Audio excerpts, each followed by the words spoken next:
এ ফেরেশতা, এ জমিন, তোমরা যারা জমিন ধ্বংস করে দিতে চাও, আমি আল্লাহও দেখতেছি কেমন গুনাহ হইতেছে। যেই মানুষে আমি আল্লাহ এত আদর করে বানাইলাম, আসমান আল্লাহ বানাইছেন কুন ফায়াকুন বইলা, ফেরেশতাও আল্লাহ বানাইছেন কুন ফায়াকুন বইলা, জমিন আল্লাহ বানাইছেন কুন ফায়াকুন বইলা, কিন্তু আমারে আপনারে আল্লাহ পাক কুন ফায়াকুন বইলা বানায় নাই।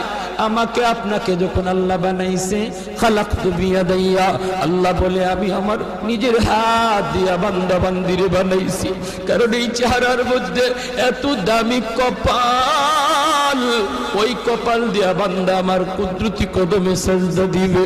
এই কপালটার এত দাম, এই কপাল কুন ফায়াকুন বললে হয় না, এই কপাল ফেরেশতাদের হাতে বানাইলেও হয় না, আমি আল্লাহ নিজের হাতে বানাইছি।